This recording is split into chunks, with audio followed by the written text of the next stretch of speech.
평안은 인생에 있어서 매우 중요한 주제입니다. 사람들이 열심히 살고 성취하려는 이유도 평안을 얻기 위함입니다. 하지만 사람들의 기대대로 평안이 쉽게 오지 않습니다. 접근을 잘못했기 때문입니다. 평안은 인간이 만들거나 인간이 이룩할 수 있는 덕목이 아닙니다. 평안이라는 표현, 상태, 이러한 모든 상황들을 우리들에게 제일 먼저 말씀하신 분이 하나님이십니다. 하나님이 성경을 통해서 그리고 다양한 사람들의 상태를 통해서 평안이 무엇인지를 우리들에게 처음 알려주셨고 인류는 그제서야 평안이 이런 거구나 조금씩 깨닫기 시작했습니다. 예수님께서 우리가 예수님을 믿고 의지할 수 있게 만드시는 이유 가운데 하나가 평안을 주시기 위함입니다. 예수님, 우리에게 평안을 주기를 너무너무 기뻐하시고 기대하십니다. 물론 우리가 예수님을 믿으면 영적으로 약간 혼란스러운 시기가 생길 때가 있습니다.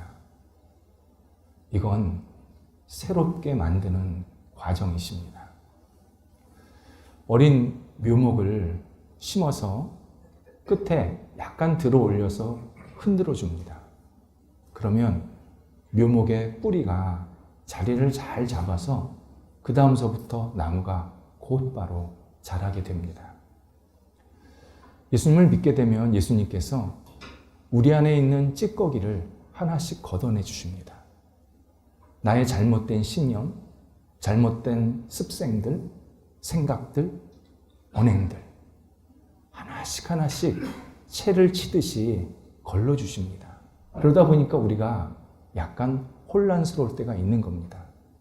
이때 예수님께서 나를 더 온전케 만들려고 하시는구나, 나를 성숙하게 만들려고 하시는구나 기쁘게 받아들이면 시간이 머지 않아서 그의 영혼이 평안을 얻게 됩니다. 예수님께서 신약 성경에서 최초로 제자들에게, 결국 우리들에게 평안을 주시겠다고 약속하시는 내용입니다. 예수님은 십자가에 못 박혀서 이제 세상을 떠나시게 되지만 그 빈 자리에 평안을 남겨놓으시겠다고, 당신을 믿고 따르는 자들에게는 절대 세상 속에서 요동치지 않고 혼란스럽지 않고 주님과 함께 평안을 누리는 그러한 삶을 살게 하시겠다고 우리에게 약속해 주십니다. 예수님께서 주시는 평안은 온실 속에 있는 평안이 아닙니다. 바람도 없고 늘 온도가 일정한 그러한 온실 속의 평안이 아닙니다. 이제 곧 광풍이 불어닥칩니다. 무도한 유대 지도자들이 예수님을 십자가형에 처형하게 됩니다. 무지한 백성들은 예수님을 앞에 두고 십자가에 못 박으시오 큰 소리로 외치면서 환호를 합니다. 예수님께서 십자가에 못 박히셨을 때 백성들은 그제야 잘됐다, 안도의 한숨을 쉬기 시작합니다. 이 광경을 목격한 일부 예수님을 믿으려고 했던 유대인들이 다 도망갑니다. 예수님을 옆에서 오랫동안 따라다녔고 보았던 제자들은 예수님께서 받으신 이 핍박이 자기들한테 튈까봐 결국 예수님을 배신하고 예수님을 등 돌리면서 자기 길로 다 가게 됩니다. 이런 상황에서 예수님께서 평안을 주시겠다 약속하십니다. 예수님께서 이 광풍 속에서 주시는 평안의 핵심이 뭐냐면 환경과 관계없다는 겁니다. 조건이나 배경과 관계없다는 겁니다. 내가 주는 평안은 세상 사람들이 생각하는 그런 조건이 채워져야, 환경이 채워져야 평안을 얻을 수 있다. 그런 것과 전혀 다른 차원의 평안이라고 말씀해 주십니다. 사람들은 자기가 어떤 조건이나 배경이 채워지면 내가 안정이 될 수 있다 생각을 합니다. 이건 평안이 아닙니다. 안주입니다. 평안과 안주는 전혀 다릅니다. 안주는 시간이 지나면 지날수록 나를 지루하게 만듭니다. 나를 괴롭힙니다. 심심하게 만듭니다. 그래서 한 철학자는 사람은 심심해서 죄 짓는다. 그렇게 표현했습니다. 정확합니다. 우리 주변을 보십시오. 내가 상황이 나빠서 어떤 조건이 나빠서 나쁜 행동을 하는 사람도 있습니다. 그런데 대다수는 조건이 괜찮은데 환경이 문제 없는데 나쁜 행동을 합니다. 나쁜 행동을 자기만 하는 게 아니라 옆 사람도 같이 합니다. 확산을 시킵니다. 그래서요, 심각한 범죄 행위가 많은 나라를 보면 안정적인 나라가 꽤 많습니다.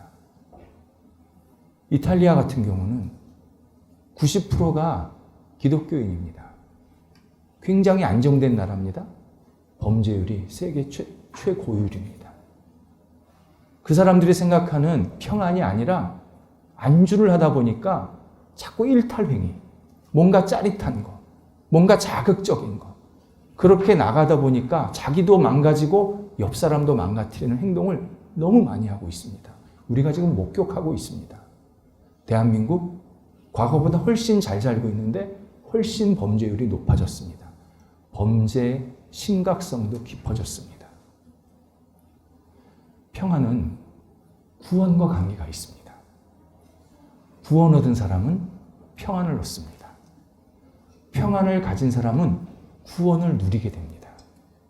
그래서 우리가 알고 있는 평안, 이것은 단순한 안정이 아니라 내 영혼이 뭔가 깊게 만족하고 기쁘고 열정적이고 그러면서 살아있다라는 것을 느끼게 하는 그러한 세상에서 얻을 수 없는 큰 선물이 바로 예수 그리스도께서 주시는 평안입니다. 이에 예수님께서 오늘 뭐라고 말씀하시냐면 내가 주는 평안은 세상이 주는 평안과 다르다. 분명하게 우리에게 알려주십니다. 그렇다면 세상이 주는 평안이 무엇일까? 본질이 뭘까를 먼저 확인해야 합니다. 세상이 주는 평안, 표현을 평안이라고 표현하지 않고요. 평화라고 표현을 합니다. 평화, 평안과 평화는 또 다른 개념입니다. 평안은 선물이고 평화는 사람이 만들려고 하는, 사람이 자꾸 그것을 추구하려고 하는 어떤 이상적인 목표가 평화입니다. 그런데 이 인간이 추구하려고 만들려고 했던 이 평화가 굉장히 왜곡되어 있습니다. 세상이 주는 평화입니다. 첫 번째는 진실하지 못합니다. 누르는 평화, 눈 감는 평화, 모르는 척하는 평화, 그냥 넘어가는 평화입니다. 이 평화는 주로 힘 있는 사람이 힘 없는 사람, 권력이 있는 기관이 권력이 없는 기관에게 억누르면서 생기는 평화입니다. 그래서 상대방에게 이거 하지 마, 저거 하지 마, 억누르면서 마치 아무 일도 없는 것처럼 우리 평화하지, 그렇게 말하면서 진실하지 못한 평화를 계속 말하게 됩니다. 이게 지금까지 역사 속에서 있었던 평화의 상당수가 이런 평화였습니다. 지금도 일어나고 있습니다. 과거에도 있었습니다. 예를 들어서 예수님 시대 로마 제국이 평화의 제국이라고 스스로 자랑을 했습니다. 가짜입니다. 진실하지 못한 평화였습니다. 로마는 강력한 군사력, 경제력, 정치력을 가지고 속국들, 그리고 자신들을 산하에서 사는 이 백성들에게 이거 해, 이 명령 지켜, 이 법 따라, 그러면 너희 문제 없어, 그렇게 강요했습니다. 그래서 그 당시 로마 제국 밑에서 살았던 그 제국 시민들은 말하지 못했습니다. 그냥 시키는 대로 하면 됐습니다. 그러면 진짜 아무 문제가 없었습니다. 그러면서 로마는 우리가 평화의 나라다. 그렇게 표현했습니다. 그래서 그 당시 로마 사람들이 본인 스스로를 뭐라고 표현했냐면 팍스 로마나.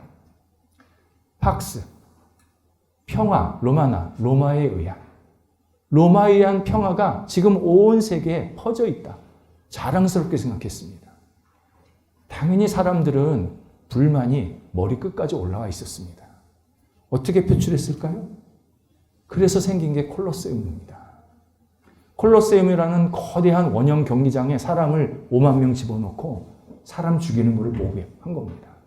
서로 싸워서 맹수의 밥이 되게 하고 칼로 찌르고 이런 걸 보면서 막 환호하고 스트레스를 풀게 한 겁니다. 그러면서 평화라고 가르쳤습니다. 심각한 모순적인 평화였습니다. 두 번째 세상이 주는 평화는 거래입니다. 이것은 두 사람이 또는 두 권력이 비등할 때 생기는 평화입니다. 일종의 계약입니다. 내가 이거 할게. 너는 이거 해. 그럼 우리 평화해. 만약에 한쪽에서 계약을 깨면 평화가 어우러지는 겁니다. 근데 이 평화가 문제가 뭐냐면요. 시간이 지나면 반드시 힘의 불균형이 생깁니다. 이게 같이 똑같이 계속 가면 좋겠는데 시간이 지나면 지날수록 한쪽이 커져요. 어떤 연유로도. 그러면 다시 1번. 진실하지 못한 평화가 생기는 겁니다. 억누릅니다. 그리고 아무 일도 없듯이 그렇게 말합니다. 지금까지 인류에서 평화라고 이야기하는 대다수의 속성은 다 이거였습니다. 1번, 2번이 왔다 갔다 하는 겁니다. 지금도 마찬가지입니다. 하지만 예수님께서 주시는 평안은 전혀 다릅니다. 첫 번째는 가장 근원적인 평안을 주십니다. 하나님과 나와의 평안입니다. 하나님은 위대하시고 거룩하시고 의로우십니다. 그분 자체가 평안, 그 속성 그대로 다 가지고 계십니다. 인간 불의합니다. 불평합니다. 잘못된 행동들이 너무 많습니다. 하나님이 우리를 당신의 자녀를 삼으실 수가 없는 겁니다. 거룩하고 의로운 분이 불의하고 아주 잘못된 행동을 일삼는 사람을 자녀로 삼을 수가 없는 겁니다. 이때 로마서 5장 1절에 의하면 예수께서 우리와 하나님 사이를 중재하십니다. 십자가에 못 박히서 죽으셔서 우리가 예수 그리스도를 믿으면 하나님께서 당신이 보낸 구원자를 믿었다라는 그 이유 하나만으로 우리와 하나님 사이를 화평하게 만드신다. 약속하십니다. 평안하게 만드신다라는 뜻입니다. 하나님과 우리와 평안의 관계가 생기면 내가 나와의 관계가 평안하고요. 내 옆 사람과 평안하고요. 주변 사람과 평안하기 시작합니다. 왜 싸우는지 아십니까? 나한테 불만이 있기 때문입니다. 내가 불만이 있으니까 자꾸 옆 사람을 치는 겁니다. 근데 내가 왜 나한테 불만이 생겼냐? 하나님과 나와의 평안이 없기 때문입니다. 평안이 깨지면 그때부터 우리는 막 불안합니다. 어쩔 줄을 모릅니다. 정신을 못 차립니다. 그래서 계속 다툽니다. 근데 예수 그리스도께서 중재가 되어 주셔서 하나님과 나 사이를 화평케 하시고 평안케 하셔서 결국 주변 사람들과 평안을 나눌 수 있도록 만들어 주십니다. 아주 근본적인 평안을 주시는 겁니다.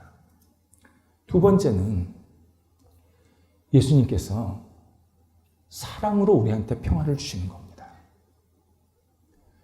예수님 전능하시지만 우리한테 군림하지 않으셨습니다. 십자가에 죽으셔서 십자가에 죽는 당신을 믿으면 구원과 평안을 주시겠다고 약속합니다. 사랑하기 때문에. 예수님, 우리 너무 사랑해서 평안을 주시는 겁니다. 우리한테 뭐 달라고 요청하면서 이거 해라 저거 해라 그러면서 평안 주시는 게 아닙니다. 먼저 당신이 희생하십니다. 죽으셨습니다. 나를 믿어라. 그러면 내가 너한테 평안을 줄게. 믿음으로 평안을 얻게 만드십니다. 그런데 아직도 많은 사람들은 평안을 누리지 못하고 있습니다. 예수를 믿지 않는 불신자들은 기본이지만 예수를 믿는다고 하는 신앙인조차도 평안을 못 누리고 있습니다. 불안해합니다. 이유가 있습니다. 첫 번째는 불신입니다. 예수님을 믿지 않습니다. 예수님께서 평안을 주신다고 약속을 하시는데 나를 온전히 의지하라고 그러면 내가 선물로 너한테 평안을 준다라고 분명히 약속하시는데 우리 예수님 믿지 않습니다. 그러면서 내가 자꾸 평안을 만들려고 합니다. 인간이 평안을 만들려고 하는 대표적인 행동이 뭐냐면 시계에 예속되어서 사는 모습입니다. 우리 시계 붙잡고 사는 사람이 꽤 많습니다. 내가 시간을 정해놓고 시계 초침, 분침, 시침을 다 정해놓고 이 시간까지 무슨 일이 일어나야 돼. 그래야 일이 잘 돌아간다 생각합니다. 이 시침까지 어떤 일이 이루어져야 돼. 그래야 모든 것이 형통하다고 생각을 합니다. 내가 시계 바늘을 다 일일이 조작해 놓고는 이 시간대로 무슨 일이 진행되고 결과가 있어야 세상이 안정되고 내가 안정된다. 그렇게 생각하는 사람이 꽤 많습니다. 나아가서 내 시간이 빨리 돌아가는 그런 느낌이 들면 막 불안해합니다. 아, 나 또 한 살 먹었네? 아, 내가 살 날이 얼마 남지 않았네? 나 어떡하지? 내가 이런 것도 부족하네? 이런 것도 없네? 그러면서 계속 자기 자신을 막 닥달합니다. 다그칩니다. 시계에 완전히 붙잡혀 사는 사람들입니다. 시계에 붙잡혀 사는 사람은 절대 평안하지 못합니다. 우울합니다. 한번 생각해 보시기 바랍니다. 시간이 우리 겁니까? 내가 이 땅에 태어날 때부터 지금까지 살아왔고 앞으로 살 날, 이게 내 의도대로 됐습니까? 처음서부터 시간은 내 거 아니었습니다. 하나님이 나한테 주신 선물이었습니다. 그렇다면 우리는 이 시간을 하나님 주신 선물로 여기면서 기쁘게 누려야 합니다. 나에게 오늘 하루를 주셨다. 한 해를 주셨다. 저에게 또 기회를 주셨군요. 한 살이 먹었군요가 아니라 저에게 또 기회를 주셨군요. 제가 하나님의 뜻, 하나님의 영광을 위해서 살아갈 수 있도록 또 한 번 기회를 저한테 주셨습니다. 제가 오늘을 주님이 주신 시간을 만끽하면서 주님과 동행하면서 주님의 영광을 위해서 아름답게 쓰임받기를 원합니다.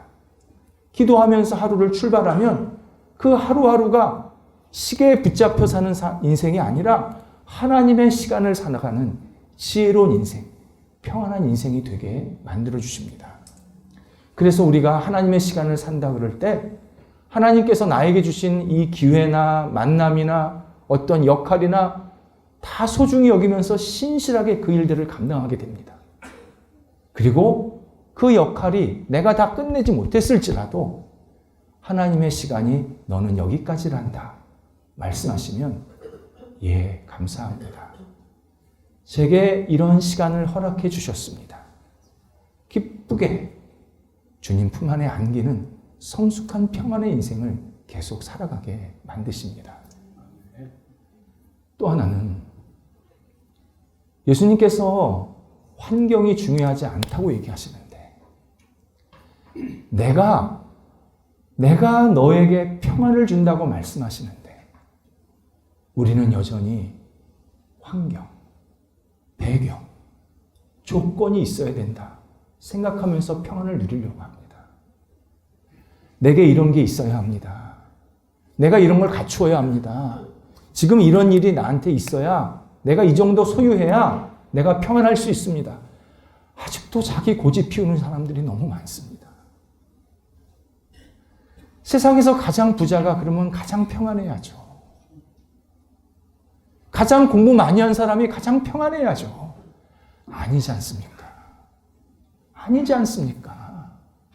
근데 왜 나는 아닌 거 보면서 쫓아가냐 말이죠. 아니라고 하시는데 예수님께서 내가 너한테 평안을 주는 거란다 말씀하시는데 우리는 왜 예수님을 자꾸 불신할까요? 제가 예전에 그림 전시회를 간 적이 있습니다. 그 교인 하나가 거기 전시를 했다고 그래서. 근데 그 전시의 주제가 평화였습니다. 평화. 아마추어 작가들이었는데 평화를 자기 나름대로 해석해서 그림을 그려서 연합해서 전시회를 연 겁니다. 아마추어인데 참 잘 그렸더라고요.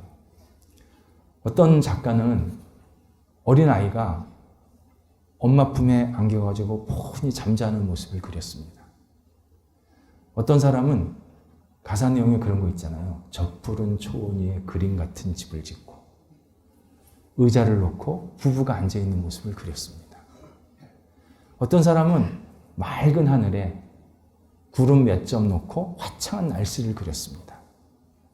어떤 사람은 식탁에 밥을 이렇게 차려놓고 가족들끼리 같이 맛있게 먹는 장면을 그렸습니다. 다 의미가 있더라고요. 평화라는 거죠. 근데 제가 한 그림 앞에 오래 서 있을 수밖에 없었습니다. 거대한 폭포수가 떨어지고 그 옆에 나무가 심겨져 있는데 그 나무를 확대한 겁니다. 옆에다가 크게. 그 확대해서 나무 가지, 얇은 가지 위에 새 한 마리가 앉아서 하늘을 쳐다보면서 부리를 열고 있는 겁니다. 이 그림 제목이 하늘을 향해 노래하는 새입니다. 거대한 폭포수의 소리가 클까요? 새의 노랫소리가 클까요? 폭포수에서 떨어지는 물의 힘이 강할까요? 그 얇은 가지에 앉아있는 새의 발의 힘이 강할까요? 답은 명확관화합니다. 그런데 이 새는 그 엄청난 환경, 새 입장에서는 나쁜 환경이죠. 큰 소리 들리고 강한 힘이 자기 옆에서 막 작동을 하는데 그러한 환경 속에서 하늘을 쳐다보면서 노래하고 있더라. 그게 평화더라.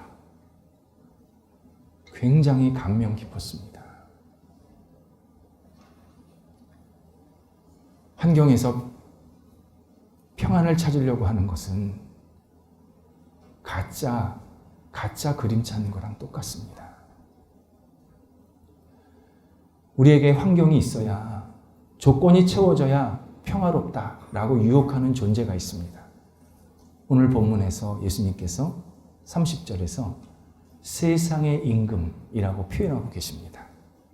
세상의 임금. 세상의 임금, 사탄, 마귀, 어두운 영입니다. 세상의 임금이 세상에 왔다. 너희에게 있다. 말씀하십니다. 어두운 영은요, 우리에게 계속 속삭입니다. 이런 것도 갖춰야지. 이런 것도 있어야지. 이런 것도 채워야지. 그래야 네가 평안하지. 예수 너한테 이런 거 잘 안 주잖아. 내가 줄게. 나만 믿고 따라.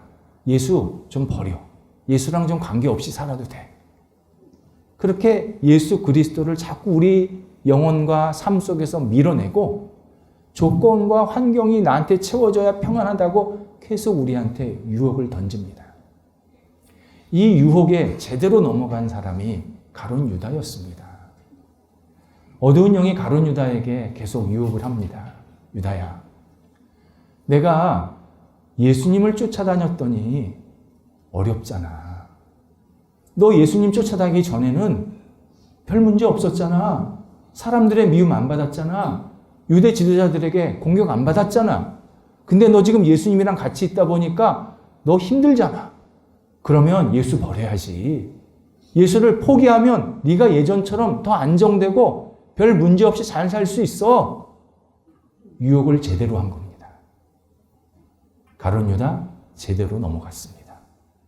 결국 예수님을 팔고 배신하게 됩니다.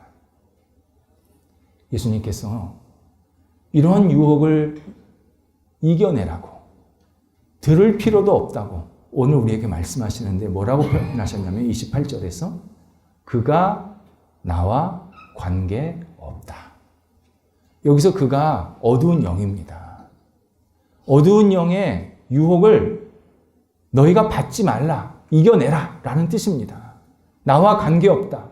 내가 주는 평안은 어두운 영이 아무리 유혹하고 잘못되게 막 회방시켜도 네가 넘어가지만 않으면 없어지지 않는다.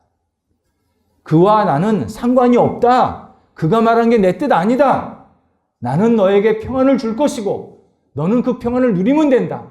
내 옆에서 유혹하는 수많은 잘못된 생각들, 사람들, 어두운 영들 네가 이겨내야 된다. 그는 나와 상관없는 존재다. 분명하게 강조하고 계십니다. 또 하나 더 강화하고 계십니다. 뭐라고 표현하시냐면 나보다 하나님 더 크시다. 그렇게 표현하십니다. 나보다 하나님이 더 크시다. 이 구절이요, 되게 난해합니다.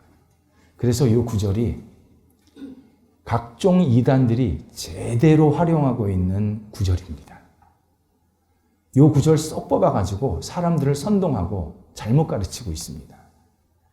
그 이단들의 공통점이 뭐냐면요, 삼위일체, 성부, 성자, 성령 하나님을 거부합니다.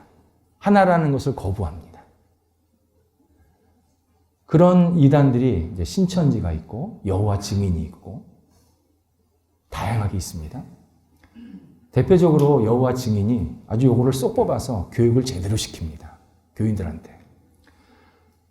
예수님이 하나님을 향해서 직접 아버지가 나보다 크시다라고 말했다. 그러면 예수님과 하나님은 같은 존재 아니다. 위계 질서가 있는 존재다. 하나님은 한 분이시다. 예수님 당시에 구원자는 예수가 맞다. 그런데 지금 시대는 예수가 아니다. 우리가 따르는 교주다. 우리가 만든 교리다. 이제 구원자의 틀이, 패러다임이 바뀌었다. 옛날에 예수 믿었으면 됐지만 지금은 예수가 아니라 다른 존재를 믿으면 구원받는다. 이렇게 가르칩니다. 지옥 갈 사람들이죠? 그런 뜻 아닙니다. 오늘 본문은 이런 뜻입니다. 예수님께서 육체로 이 땅에 오셔서 십자가를 지시고 핍박받으시고 결국 십자가에서 죽으십니다. 이 자체, 너무나도 연약하고 한계가 있는 인간의 모습입니다. 이 인간의 모습이 하나님보다 작다라는 겁니다. 당신 자체가 작다가 아니라 인간으로 와서 내가 유약하게 핍박받고 고난받는 이 전체 과정들은 위대하시고 전능하신 하나님과 비교할 때 너무나도 볼품없고 초라한 모습이라는 겁니다. 그럼 왜 이 얘기 하셨냐? 제자들이 의심하고 있는 걸 아셨기 때문입니다. 예수님께서 내가 너에게 평안을 준다 말씀하셨는데 우리에게 그렇게 말씀하고 계시는데 우리는 무슨 생각하고 있냐? 예수님이나 평안하세요. 예수님 십자가에 못 박혀 죽지 않으십니까?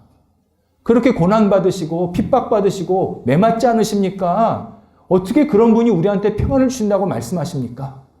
우리가 그렇게 따진다는 겁니다. 예수님이 그걸 아셨다는 겁니다. 이때 예수님께서 내가 너한테 주는 평안은 십자가에 죽어서 내가 유약한 모습으로 주는 그런 평안이 아니라 하나님이 너한테 평안을 주시는 거란다. 내가 한 말은 하나님이 지키시는 거란다. 내가 내 뜻대로 너한테 평안을 주겠다고 하는 게 아니라 하나님이 나와 함께 하시면서 너에게 평안을 계속 부어주시겠다. 십자가에 죽은 나를 통해서 나를 믿는 그 사람에게 평안을 주시겠다고 약속하시는 거다. 하나님의 전능하심을 강조하시는 내용입니다.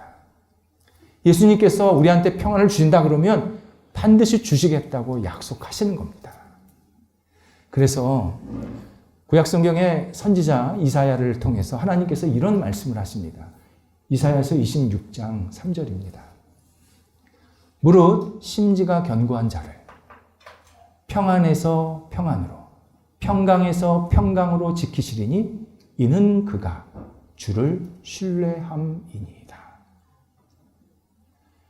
예수 그리스도를 그리고 하나님을 신뢰하고 의지하는 자를 하나님께서 심지가 깊은 사람이라고 표현하시면서 그에게 평안 더하기 평안, 평강 더하기 평강을 채워주시겠다 약속하십니다. 우리가 예수 그리스도 그분만을 붙잡고 의지할 때 우리에게 평안만 주시는 게 아니라 평안 더하기 평안까지 주시겠다고 분명히 약속하십니다. 예수 그리스도 거대한 폭포수보다 더 깊게 저 밑바닥까지 뿌리 깊게 내려있는 위대한 반석이십니다. 예수 그리스도 세상의 풍파, 바람이 막 불지라도 끄떡도 하지 않는 성이요 요새십니다. 예수 그리스도 세상을 들었다 놨다 하실 수 있고 좌우로 움직이실 수 있게 하는 그러한 유일한 전능자요 주권자이십니다. 그 예수 그리스도가 나에게 평안을 주시겠다고 약속하십니다. 주변 쳐다보지 말라는 겁니다. 환경 붙잡지 말라는 겁니다. 나 뭐 때문에 불편합니다. 뭐 때문에 어렵습니다. 그런 말 하지 말고 먼저 하나님을 보라는 겁니다. 예수 그리스도를 바라보면서 의지하라는 겁니다. 예수님께서 평안을 부어주시겠다고 약속하십니다. 더 놀라운 선물이 하나 있습니다. 우리가 예수님을 믿고 평안을 얻으면요, 그 다음에 좋은 환경을 주십니다. 그 좋은 환경이 뭐냐면 내가 원하는 어떤 부나 힘이나 그게 아니라 예수님을 잘 믿게 하는 환경. 예수님을 더 잘 믿고 따를 수 있고 더 영광 돌릴 수 있게 만드는 그 환경을 또 주십니다. 이 순서가 중요합니다.